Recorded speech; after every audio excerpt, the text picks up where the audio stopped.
नटखट परी की कहानी।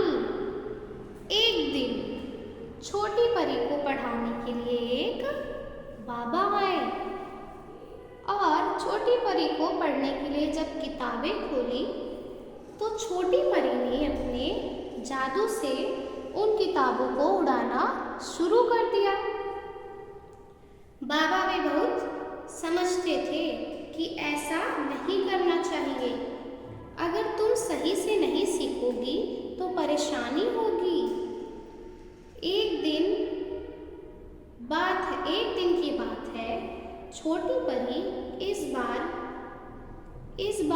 की टोक से परेशान होकर एक पार्क में चली गई और बैठ गई और सोचने लगी कि सब मुझे हमेशा डांटते रहते हैं, मेरा हमेशा मन शरारत में लगा रहता है और कोई भी मुझे सही से खेलने नहीं देता। तभी वहाँ पर एक जादूगर आ गया और उसने देखा कि एक छोटी परी बैठी है। अगर मैं इसको पकड़ लूँ तो राजा से कुछ मांग सकता हूँ। जादूगरनी ने छोटी परी को पकड़ लिया और अपने महल ले गई। अगले दिन जादूगरनी ने राजा के पास गई और बोली कि छोटी परी मेरे पास है, अगर तुम उसे पाना चाहते हो तो अपना आधा राज्य मुझे दे दो। इस काम को करने के लिए तुम्हें 2 दिन का वक्त दिया जाता है।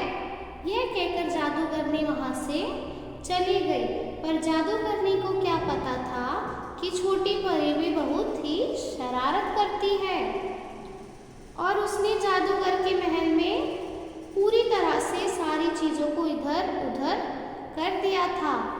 छोटी परी ने सारे में हर चीज़ों को हटाकर अपना रास्ता बनाकर छोटी परी वहाँ से चली गई। जब जादूगरनी आई तो देखा कि छोटी परी नहीं है।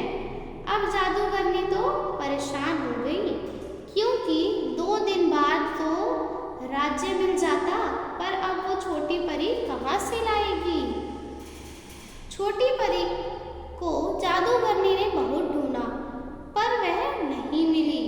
थक हार कर जादूगरनी वहाँ अपने महल वापस चली गई। अब उसे कुछ भी समझ नहीं आ रहा था कि क्या करे। उधर छोटी परी के माता पिता भी बहुत परेशान थे, क्योंकि वह कोई फैसला नहीं ले सकते थे।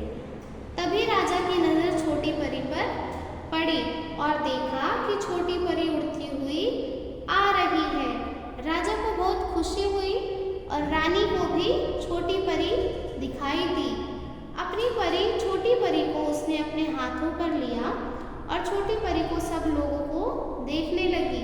जिस जादूगरनी ने बचाना बहुत मुश्किल था, छोटी परी अब बड़ी आसानी से आ गई। परी की